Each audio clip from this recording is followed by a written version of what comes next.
नमस्कार, KP news 24/7 में आपका स्वागत है। मैं हूं अश्विनी आपके साथ। चलिए एक नजर डालते हैं आज की सुर्खियों पर। बीदर लोकसभा क्षेत्र से भाजपा उम्मीदवार भगवंत खुबा ने आज दोबारा अपना नामांकन दाखिल किया। मुख्य रिटर्निंग अफसर ने 19 अप्रैल की सुबह से 1 जून की शाम 6:30 बजे तक पोस्ट पोल सर्वे प्रकाशित करने पर रोक लगाई। राहुल गांधी ने कहा, वोट दिया तो जाति जनगणना कराऊंगा। सीएम सिद्धरामैया का दावा है कि कांग्रेस कर्नाटक में 20 लोकसभा सीटें जीतेगी। राहुल यान न लॉन्च हो पाया है और न ही लैंड। राजनाथ सिंह का कांग्रेस पर बड़ा हमला। डराने धमकाने की राजनीति कर रहा विपक्षी गठबंधन, भाजपा ने चुनाव आयोग से की कार्यवाही की मांग।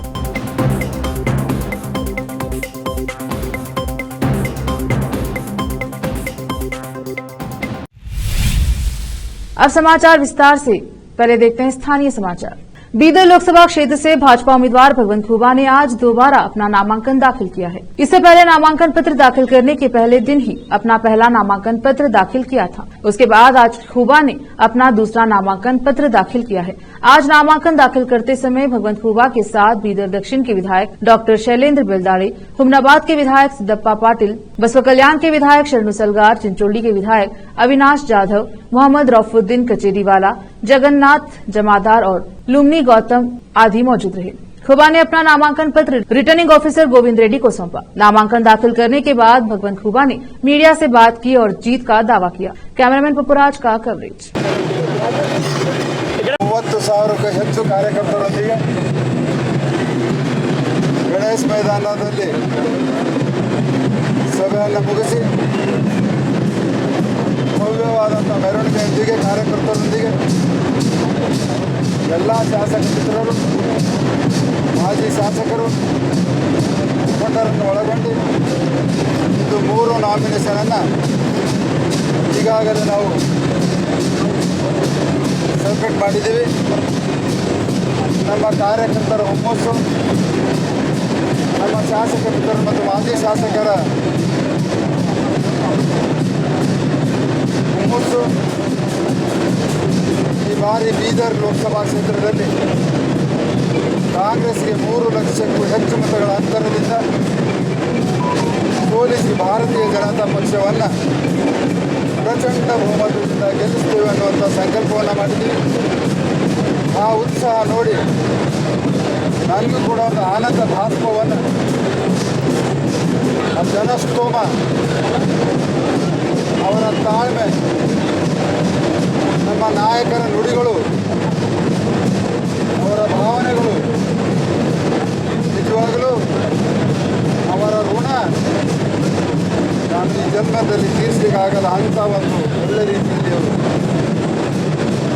ಪಕ್ಷವನ್ನು ಗೆಲ್ಲಿಸಬೇಕಂತ ಇವತ್ತು ಹೊಣೆತೊಟ್ಟಿ ಸಂಕಲ್ಪವನ್ನು ಮಾಡಿದ್ರು. ಸರ್, ರಾಹುಲ್ ಗಾಂಧಿ ಬಂದಿದ್ರು, 105 ಸೀಟ್ ಬರಲಿ. ಭಾರತೀಯ ಜನತಾ ಪಾರ್ಟಿ ಬೀದರ್ ಲೋಕಸಭಾ ಅಭ್ಯರ್ಥಿಗಳಾಗಿರ್ತಕ್ಕಂಥ ಕೇಂದ್ರ ಸಚಿವರಾಗಿರ್ತಕ್ಕಂಥ ಸನ್ಮಾನ್ಯ ಶ್ರೀ ಭಗವಂತ ಖುಬಾ ಅವರು ಭಾರತೀಯ ಜನತಾ ಪಾರ್ಟಿ ಮತ್ತು ಬೀದರ್ ಜಿಲ್ಲೆಯ JDS ಪಕ್ಷದ ಎಲ್ಲ ನಾಯಕರು, ಶಾಸಕರು, ಮಾಜಿ ಶಾಸಕರು, ಸಚಿವರು ಮತ್ತು ಎಲ್ಲ ಅಭಿಮಾನಿ ಕಾರ್ಯಕರ್ತರ ದೊಡ್ಡ ಬಳಗವನ್ನು ಕರ್ಕೊಂಡು ಸುಮಾರು 30-35 ಸಾವಿರಕ್ಕಿಂತ ಹೆಚ್ಚು ಜನರನ್ನು ಕರ್ಕೊಂಡು ಭಾಳ ಅದ್ದೂರಿಯಾಗಿ ಇವತ್ತು ನಾಮಪತ್ರ ಸಲ್ಲಿಸಿದ್ದಾರೆ. ಈ ದೃಶ್ಯವನ್ನು ನೋಡಿದರೆ ಏನು ನಮ್ಮ ದೇಶದ ಪ್ರಧಾನಮಂತ್ರಿಗಳ ಅಪೇಕ್ಷೆ ಐತಿ. ಕಾಶ್ಮೀರದ ಮೇಲಿರ್ತಕ್ಕಂಥ 375 ತೆಗೆದ್ರಿಂದ 400 MPಗಳು ಕೂಡ 373,70,000 ಲೀಡ್ಲಿ ಬರಬೇಕಂತ ಅಪೇಕ್ಷೆ ಐತಿ. ಇವತ್ತು ಬೀದರ್ ಕ್ಷೇತ್ರದಿಂದ ಕೂಡ ಭಗವಂತ ಖುಬಾ ಅವರು ಕೂಡ 3,70,000ಕ್ಕಿಂತ ಹೆಚ್ಚು ಅಧಿಕ ಮತಗಳನ್ನು ಪಡೆದು ಆರಿಸಿ ಬರುವಂಥದ್ದು ಸೂರ್ಯ ಉದಯದಷ್ಟೇ ಸತ್ಯವಾಗಿದೆ ಅಂತಕ್ಕಂಥ ಮಾತನ್ನು ಹೇಳಿಕ್ಕೆ ಬರ್ತೀನಿ ಮತ್ತು ಅವರು ಶುಭಾಶಯಗಳನ್ನು ಹೇಳ್ತಾರೆ. लोकसभा चुनाव 2024 के मद्देनजर आज मुख्य रिटर्निंग अफसर के कार्यालय ने सभी मीडिया कार्यालयों को 19 अप्रैल की सुबह से 1 जून की शाम 6:30 बजे तक पोस्ट पोल सर्वे प्रकाशित नहीं करने को कहा है। विशेष संवाददाता की रिपोर्ट। आज 18 अप्रैल को बीदर से 7 लोकसभा निर्वाचन क्षेत्र से 10 नामांकन पत्र जमा किए गए, जो लोकसभा आम चुनाव 2024 के लिए नामांकन पत्र के दाखिल करने का 5वां दिन रहा। आज नामांकन दाखिल करने वालों में उमेश गुंडूराव ने गैर पार्टी उम्मीदवार के रूप में अपना नामांकन दाखिल किया। दत्तक तुकाराम ने BSP पार्टी से अपना नामांकन दाखिल किया। सुधाकर वेंकटराव ने भारतीय लोक सेवा पार्टी के उम्मीदवार के रूप में अपना नामांकन पत्र दाखिल किया है। महेश माणिकप्पा गोरनालकर ने RPI पार्टी के उम्मीदवार के रूप में नामांकन पत्र दाखिल किया। अंबादास सोपान ने बहुजन भारत पार्टी के उम्मीदवार के रूप में अपना नामांकन दाखिल किया। दत्तप्पा कृष्णप्पा ने राष्ट्रीय समाज पार्टी के उम्मीदवार के रूप में नामांकन पत्र दाखिल किया। रऊफ अब्दुल गनी ने प्रहार जनशक्ति पार्टी के उम्मीदवार के रूप में अपना नामांकन पत्र दाखिल किया है। भाजपा उम्मीदवार भगवंत खुबा ने आज 2 नामांकन पत्र जमा किए, जबकि उनके समर्थक बंडप्पा खाशमपुर ने भगवंत खुबा की ओर से एक नामांकन पत्र दाखिल किया। भाजपा पार्टी ने आज 3 नामांकन पत्र जमा किए हैं। 18 अप्रैल को कुल 10 नामांकन पत्र जमा किए गए। नामांकन पत्रों की जांच 20 अप्रैल को होगी और 22 अप्रैल नामांकन पत्र वापस लेने का अंतिम दिन है। 16 अप्रैल से अब तक 24 उम्मीदवारों द्वारा कुल 28 नामांकन पत्र जमा किए गए हैं। रोकते हैं समाचारों का सिलसिला, लेते हैं छोटा सा ब्रेक।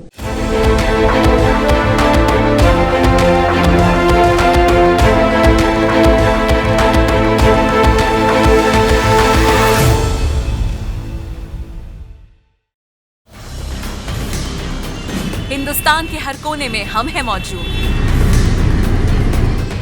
24 घंटे हालात पर गहरी नजर,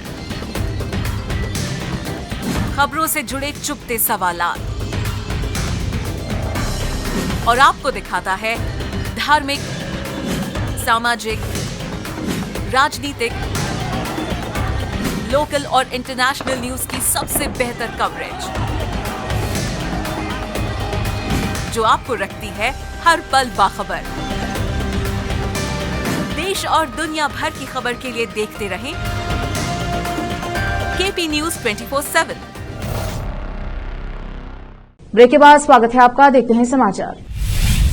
कांग्रेस के वरिष्ठ नेता राहुल गांधी ने कहा कि देश के लोगों को एक ऐसे भारत को देखने के लिए जागना चाहिए जो निष्पक्ष हो, क्योंकि भाजपा सरकार जरूरतमंद और किसानों के लाभ के लिए काम नहीं कर रही है। कोलार लोकसभा उम्मीदवार केवी गौतम के लिए प्रचार करते हुए उन्होंने आरोप लगाया कि संविधान खतरे में है और अगर इंडिया ब्लॉक सत्ता में नहीं आया तो लोगों को समस्याओं का सामना करना पड़ेगा। अपनी दादी और पूर्व पीएम इंदिरा गांधी के साथ कोलार में Bharat gold mines limited BGML की अपनी यात्रा को याद करते हुए उन्होंने कहा कि अगर कांग्रेस केंद्र में सत्ता में आती है तो वह देश भर में जाति जनगणना कराएंगे, जिससे जरूरतमंदों को मदद मिलेगी। उन्होंने आरोप लगाया कि देश में बड़े पैमाने पर पक्षपात हो रहा है और एनडीए सरकार में केवल 20 कारोबारियों ने 70 करोड़ लोगों की संपत्ति जमा कर ली है। मोदी सरकार ने चुनिंदा व्यापारियों का 16 लाख करोड़ रुपए का कर्ज माफ कर दिया है। प्रधानमंत्री नरेंद्र मोदी मुट्ठी भर पूंजीपतियों की मदद के लिए किसी भी हद तक जाएंगे। उन्होंने आरोप लगाया कि यह साबित हो गया है कि प्रधानमंत्री प्रभावशाली कारोबारी लोगों को फायदा पहुंचाने के लिए ईडी और सीबीआई जैसे एजेंसियों का इस्तेमाल कर रहे हैं। उन्होंने टिप्पणी की कि 90% से अधिक लोग जो दलित, पिछड़े वर्ग और अल्पसंख्यक समुदायों से है, उनके पास किसी भी क्षेत्र में कोई जगह नहीं है, जो स्पष्ट रूप से दर्शाता है कि यह सरकार उन लोगों के पक्ष में नहीं है जो दलित है और जरूरतमंद है। उन्होंने कहा, अगर वोट दिया गया तो कांग्रेस सभी समुदायों को प्रतिनिधित्व प्रदान करने के लिए व्यवस्था में क्रांति लाएगी। कर्नाटक के मुख्यमंत्री सिद्धरामैया ने गुरुवार को दावा किया कि लोकसभा चुनाव में कांग्रेस 20 सीटें तक जीतेगी। यहां पत्रकारों से बातचीत में उन्होंने कहा कि राज्य में कांग्रेस के प्रति मतदाताओं की प्रतिक्रिया काफी अच्छी है। भाजपा के प्रदेश अध्यक्ष पीवाई विजेंद्र की इस टिप्पणी पर कि लोकसभा चुनाव के बाद कांग्रेस की गारंटी बंद हो जाएगी, मुख्यमंत्री ने पूछा कि क्या नेता भविष्यवक्ता है। उन्होंने आश्वासन दिया कि कर्नाटक में हम अपना कार्यकाल पूरा करेंगे, हम अगले कार्यकाल में भी सत्ता में रहेंगे। बिना किसी कारण के मेरी सरकार द्वारा शुरू की गई गारंटी बंद कर दी जाएगी। सीएम सिद्धरामैया ने कहा कि अगले वित्तीय वर्ष में गारंटी योजनाओं को लागू करने के लिए 52,000 करोड़ रुपए की राशि निर्धारित और खर्च की जाएगी। कांग्रेस, जिसने लोकसभा चुनाव में राज्य में अधिकांश सीटें जीतने के लिए 5 गारंटी पर अपनी उम्मीदें लगा रखी हैं, ने उन पर अपना ध्यान केंद्रित करना जारी रखा है। जैसा कि उप मुख्यमंत्री और कर्नाटक प्रदेश कांग्रेस कमेटी के अध्यक्ष डीके शिवकुमार ने आगाह किया है। लोग बीजेपी को वोट देने के खिलाफ हैं और कह रहे हैं कि अगर भगवा पार्टी सत्ता में आई तो गारंटी बंद कर देंगी। बेंगलुरु के प्रेस क्लब और केपीसीसी कार्यालय में पत्रकारों से बातचीत करते हुए जहां अन्य दलों के नेता कांग्रेस में शामिल हुए, उन्होंने आरोप लगाया है कि भाजपा के प्रदेश अध्यक्ष पीवाई विजेंद्र ने गारंटी रोकने की धमकी दी है। उन्होंने कहा कि हम गारंटी जारी रखेंगे और अगला विधानसभा चुनाव भी जीतकर 9 साल तक सत्ता में बने रहेंगे। उन्होंने भविष्यवाणी की कि पार्टी राज्य में लोकसभा चुनाव में 20 से अधिक सीटें जीतेगी। पार्टी कार्यालय में उन्होंने दावा किया कि पूरे राज्य में गारंटी से भरी कांग्रेस की लहर है। पूरा देश कर्नाटक की ओर देख रहा है। अब वक्त एक और छोटे से ब्रेक का, जल्द लौटेंगे ब्रेक के बाद।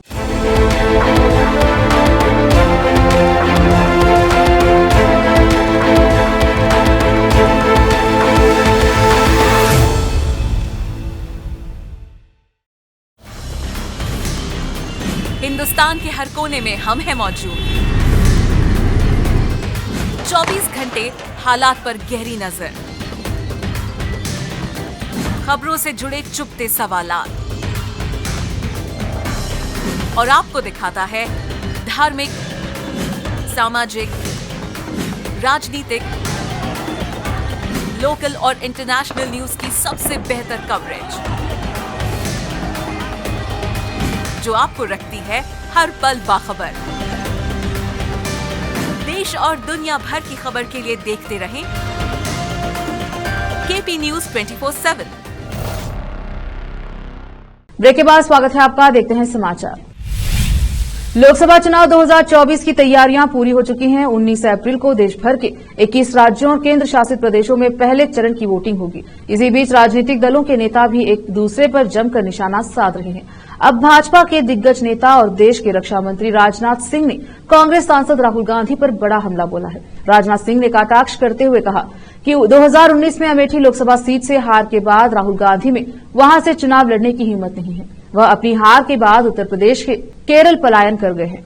राजनाथ सिंह ने राहुल गांधी पर कटाक्ष करते हुए उन्हें कांग्रेस का राहुलियान बताया। राजनाथ सिंह ने कहा कि देश में विभिन्न अंतरिक्ष कार्यक्रम और परियोजनाएं लॉन्च की जा रही हैं, लेकिन कांग्रेस के युवा नेता पिछले 20 वर्षों में लॉन्च नहीं हो पाए। राजनाथ सिंह ने कहा कि कांग्रेस पार्टी का राहुलियान न तो लॉन्च हो पाया है और न ही कहीं लैंड कर पाया।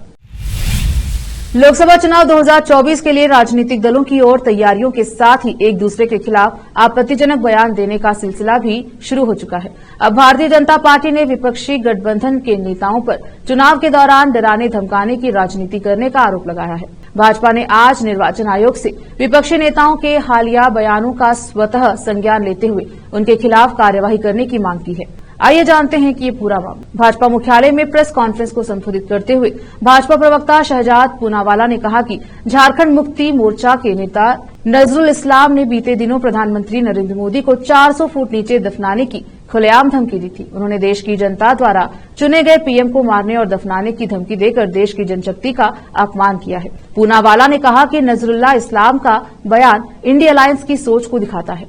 उन्होंने चुनाव आयोग से इस बयान का स्वतः संज्ञान लेकर कार्यवाही करने की मांग की है। भाजपा प्रवक्ता शहजाद पूनावाला ने दावा किया कि दुर्व्यवहार, अपमान और डराने धमकाने की राजनीति कोई संयोग नहीं बल्कि विपक्ष की सोची समझी साजिश है। उन्होंने कहा कि 2 दिन पहले भी कांग्रेस के एक उम्मीदवार ने यह कहकर मोदी को मारने की बात कही थी कि वह आएंगे, चुनाव जीतेंगे और मोदी मर जाएंगे। दिल्ली शराब नीति से जुड़े मनी लॉन्ड्रिंग मामले में पूर्व उप मुख्यमंत्री मनीष सिसोदिया की न्यायिक हिरासत 26 अप्रैल तक के लिए बढ़ा दी गई है। राउज एवेन्यू कोर्ट में मामले की अगली सुनवाई 26 अप्रैल को 11 बजे होगी। कोर्ट ने आरोपियों से उन दस्तावेजों की लिस्ट देने का निर्देश दिया है जिनकी जांच अभी पूरा नहीं हुई है। इससे पहले कोर्ट ने आम आदमी पार्टी के वरिष्ठ नेता सिसोदिया की न्यायिक हिरासत 18 अप्रैल तक बढ़ा दी थी। सिसोदिया की यह न्यायिक हिरासत शराब नीति से जुड़े प्रवर्तन निदेशालय ईडी मामले में बढ़ाई गई है। मनीष सिसोदिया को केंद्रीय जांच ब्यूरो यानी सीबीआई ने 26 फरवरी 2023 को घोटाले में उनकी कथित भूमिका के लिए गिरफ्तार किया था। ईडी ने 9 मार्च 2023 को सीबीआई की एफआईआर से जुड़े मनी लॉन्ड्रिंग मामले में सिसोदिया को गिरफ्तार किया। दिल्ली के पूर्व डिप्टी सीएम पर सीबीआई के साथ साथ ईडी ने भी आरोप लगाया है कि दिल्ली उत्पाद शुल्क नीति को संशोधित करते वक्त अनियमितताएं की गई, लाइसेंस धारकों को अनुचित लाभ दिया गया, लाइसेंस शुल्क माफ या कम किया गया और सक्षम प्राधिकारी की मंजूरी के बिना लाइसेंस बढ़ाया गया। लोकसभा चुनाव का बिगुल बज चुका है। पहले फेज के चुनाव में महज चंद घंटे बचे हैं। उत्तर प्रदेश, बिहार सहित देश भर में 7 चरणों में चुनाव संपन्न होंगे। उत्तर प्रदेश में कांग्रेस 17 लोकसभा सीटों पर चुनाव लड़ रही है। लोकसभा चुनाव में यूपी में खुद को फिर से खड़ी करने में जुटी कांग्रेस दल बदलुओं पर अधिक भरोसा कर रही है। चुनाव में पार्टी ने अपनी पार्टी के नेताओं के बजाय दूसरे दलों से आए नेताओं पर विश्वास अधिक जताया है। दल बदलने में एक तरह का रिकॉर्ड बनाने वाले इमरान मसूद को पार्टी ने सहारनपुर से अपना उम्मीदवार बनाया है। उत्तर प्रदेश कांग्रेस कमेटी के पूर्व उपाध्यक्ष मसूद 2022 के विधानसभा चुनाव से ठीक पहले कांग्रेस छोड़ समाजवादी पार्टी में शामिल हो गए, फिर सपा छोड़कर बसपा में शामिल हो गए। इस साल की शुरुआत में वह बसपा छोड़कर कांग्रेस में लौट आए और पार्टी ने उन्हें पश्चिमी यूपी की अहम सीट सहारनपुर से चुनाव मैदान में उतार दिया। यहां मुसलमानों की बड़ी आबादी है। प्रधानमंत्री मोदी के खिलाफ विवादित टिप्पणी करने वाले मसूद का मुकाबला बीजेपी के राघव लाखनपाल और बीएसपी के माजिद अली से है। इसी तरह 2007 से 2012 तक बहुजन समाज पार्टी की सरकार में मंत्री रहे सदल प्रसाद पिछले महीने कांग्रेस में शामिल हुए। पार्टी ने उन्हें गोरखपुर जिले में स्थित बांसगांव सुरक्षित लोकसभा सीट से उम्मीदवार बना दिया। एक बार फिर से रोकते हैं समाचारों का सिलसिला, फिर लौटेंगे ब्रेक के बाद।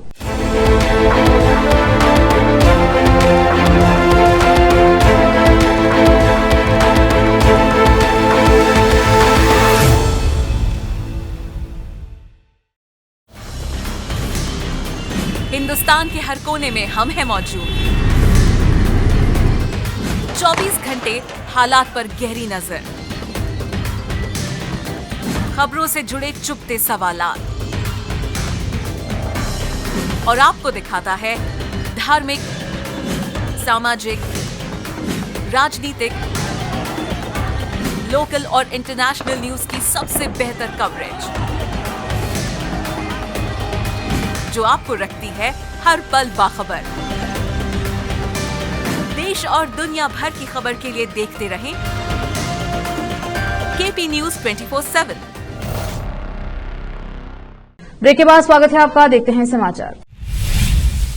दुबई की बाढ़ और बारिश में फंसे भारतीयों और देश के हवाई यात्रियों के लिए भारत ने पहले ही हेल्पलाइन नंबर जारी कर दिया है। अब दुबई में स्थित भारतीय कंसुलेट जनरल ऑफ इंडिया ने आधिकारिक बयान में कहा है कि हम फंसे हुए यात्रियों की सुविधा के लिए यूएई अधिकारियों और एयरलाइंस के संपर्क में हैं। एयरलाइंस की ओर से नियमित अपडेट यात्रियों को दिए जा रहे हैं।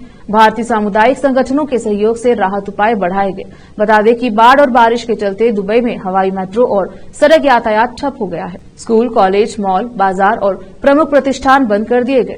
जगह जगह सड़कों, गलियों और मकानों में पानी भर गया है। दुबई में 75 वर्षों की सबसे बड़ी बाढ़ आने के बाद भारत ने अपने लोगों के लिए हेल्पलाइन नंबर जारी किया है। दुबई और उत्तरी अमीरात में चरम मौसम की स्थिति से प्रभावित और मदद की जरूरत वाले भारतीय नागरिकों के लिए हेल्पलाइन नंबर निम्न है: 97-140-120-5172, 97-156-9950-590, 971-507-347-676, 971-585-754-213। इन मोबाइल नंबरों पर दुबई में फंसे भारतीय संपर्क कर किसी भी तरह की मदद हासिल कर सकते हैं। ईरान से बदला लेने से पहले इजरायल ने पूरी दुनिया को बड़ा संदेश दिया है। इजरायल ने दुनिया से कहा है कि ईरान को रोकिए, इससे पहले कि बहुत देर हो जाए। बता दें कि इजरायली प्रधानमंत्री बेंजामिन नेतन्याहू ने ईरान के हमले का बदला लेने की बात कही है, लेकिन वह इसके लिए खुद को दोषी नहीं ठहराना चाहते।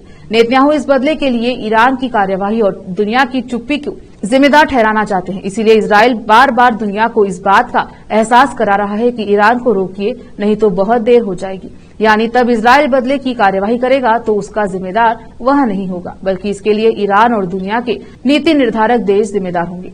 इजरायल ने एक पोस्ट में कहा है कि 14 अप्रैल को ईरानी शासन ने इजरायल पर 300 बैलिस्टिक मिसाइलें, यूएवी और क्रूज मिसाइलों से हमला किया था। इन ईरानी मिसाइलों की मारक क्षमता 3000 किलोमीटर तक है, जो यूरोप तक पहुंच सकती है। इजरायल पर ईरानी शासन का हालिया हमला इस बात का पूर्वावलोकन मात्र है कि अगर दुनिया ने उन्हें नहीं रोका तो यूरोप क्या उम्मीद कर सकता है। ईरान ने कहा कि इससे पहले कि बहुत देर हो जाए, ईरान को रोके। फिर से एक नजर आज की सुर्खियों पर। बीदर लोकसभा क्षेत्र से भाजपा उम्मीदवार भगवंत खुबा ने आज दोबारा अपना नामांकन दाखिल किया। मुख्य रिटर्निंग अफसर ने 19 अप्रैल की सुबह से 1 जून की शाम 6:30 बजे तक पोस्टपोल सर्वे प्रकाशित करने पर रोक लगाई। राहुल गांधी ने कहा, वोट दिया तो जाति जनगणना कराऊंगा। सीएम सिद्धरामैया का दावा है कि कांग्रेस कर्नाटक में 20 लोकसभा सीटें जीतेगी। राहुल यान न लॉन्च हो पाया है और न ही लैंड, राजनाथ सिंह का कांग्रेस पर बड़ा हमला। डराने धमकाने की राजनीति कर रहा विपक्षी गठबंधन, भाजपा ने चुनाव आयोग से की कार्यवाही की मांग।